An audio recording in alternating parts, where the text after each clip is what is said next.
आपका commodity roundup में। और 5 महीने के दबाव के बाद मई में जीरे की कीमतों में तेजी लौट आई है और इसके भाव आज 26,000 के पार निकल चुके हैं। सेंसेक्स पे करीब 4% की इसमें तेजी थी और 5 महीनों के बाद लगभग 450-500 रुपये के ऊपर के भाव हुए। क्यों ये तेज़ी आ रही है, इसके क्या रीजंस हैं, इसको समझने के लिए हम बातचीत करेंगे। हमारे साथ 2 मेहमान जुड़ रहे हैं। एक है राजगौर स्पाइसेस के ओनर धनंजय राजगौर और इसके साथ ही एग्री कमोडिटीज़ पर स्ट्रेटजी बनाने के लिए हमारे साथ होंगे प्रो इंटेली ट्रेड सर्विसेज के दिनेश सोमानी। राजगौर साहब, ये क्या रीज़न है, क्यों इतनी तेज़ी हो गई जीरे में? जब हमारी बात हुई थी वैसे ही हो रहा है। हमने आपको बताया था कि जीरे में 21,000 के करीब आएगा तो किसान ऊंचे बेच नहीं पाएगा और इस रेट से स्टॉकिस्ट, ट्रेडर्स और एक्सपोर्टर सभी इसमें एंट्री करेंगे। हमने देखा तो बस उसी प्रकार ये मार्केट चल रही है और मार्केट बढ़ाने के लिए जो फैक्टर काम कर रहे हैं वो सारे इसमें आ गए, इसके लिए जीरे के अंदर तेजी आई। सर, क्या क्या फैक्टर काम कर रहे हैं दाम बढ़ाने के लिए?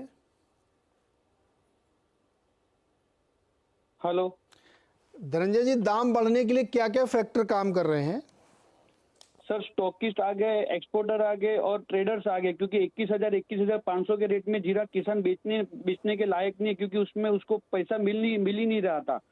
इसके लिए ये सब फैक्टर काम कर रहे हैं, इसके लिए मार्केट में तेजी आएगी। और दूसरा मैं बताना चाहता हूँ, अभी इलेक्शन का माहौल चल रहा है तो वो वजह से मंडियों में आवकें बिल्कुल कम है और डोमेस्टिक ग्राहक की भी अभी भी 20 से 30 दिन चलने वाली है। तो वो हिसाब से जीरे को थोड़ा सपोर्ट मिला और वो हिसाब से मार्केट थोड़ा तेजी हो गया जीरे के अंदर। तो आपकी बात से मुझे 2 चीज़ समझ आ रही है। एक तो इसमें स्पेकुलेशन हो रहा है, दूसरा ये सस्टेन नहीं करेगा। नहीं, ये सट्टा नहीं है सर, ये एक्चुअल कस्ट है और एक्चुअल तेजी है। और मैं बात आपको बताना चाहता हूँ, जब तक जीरा मंडियों में नहीं आता तब तक जीरे का अपना मालिक किसान है और पूरा गेम किसानों के हाथ में आ रहा है इस वो हिसाब से। और सबसे अधिक जीरा किसानों के हाथ में। ईट रेट से 25,000 26,000 के रेट में जीरा बेचने की सलाह देना चाहता हूँ मेरे किसान भाइयों को, क्योंकि आने वाले महीनों के अंदर फॉरेन क्रॉप भी खड़ी है। टर्की, चाइना, सीरिया, अफगानिस्तान, वो सबकी क्रॉप खड़ी है और वहाँ भी रिपोर्ट आ रहे हैं कि वहाँ भी इस साल जीरे की क्रॉप ज्यादा है गत वर्ष के तुलना में। तो इस रेट से किसानों को माल बेचने की सलाह देना चाहता हूँ सर।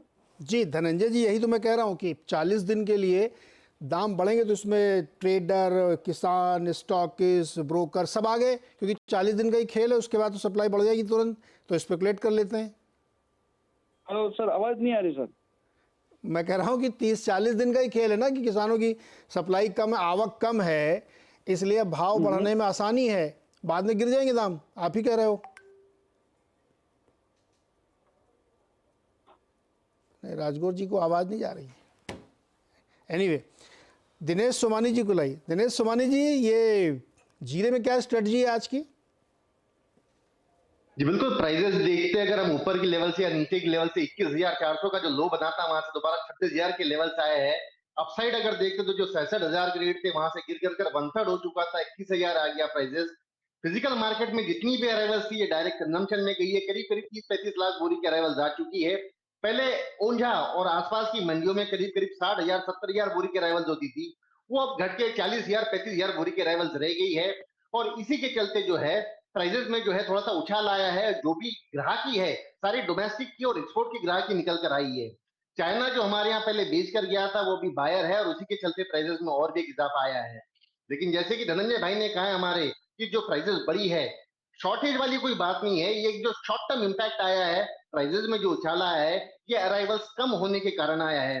लेकिन ओवरऑल अगर फसल की हम तुलना देखते हैं तो पिछले साल के मुकाबले सोइंग ऑलमोस्ट डबल थी, ईल्ड भी काफी अच्छी थी और फसल भी काफी अच्छी है। तो मुझे लगता है प्राइजेस थोड़ी भी अगर बढ़ जाती है तो सप्लाई मार्केट में आ जाएगा और प्राइजेस फिर स्टेबलाइज हो जाएगी। ओवरऑल मुझे लगता है कि जो जून का कॉन्ट्रैक्ट है वो 25,600 25,700 तक के लेवल अपसाइड देख सकता है, जो दोबारा 24,400 24,200 के लेवल्स नीचे आ सकते हैं उसके बाद। तो बेटर स्ट्रेटजी होगी ना कि इस समय बेच के चलें, क्योंकि 20-30 दिन में सप्लाई बढ़ जाएगी सर। तो इसमें जो प्राइसिंग है वो सस्टेन करेगी नहीं, बेच के चलना चाहिए। 20 मेरे समझ से सर 20-30 दिन काफी लंबा समय है। हाँ। अगर शॉर्ट टर्म की बात होती कि सप्लाई 2-4 दिन में ही आ जाए तो बात अलग होती थी। हाँ। मेरे हिसाब से यहाँ से 6 से 7 रुपया बढ़ सकता है और उसके बाद वहां बिकवाली करे वो ज्यादा मुनासिब लगता है। ओके।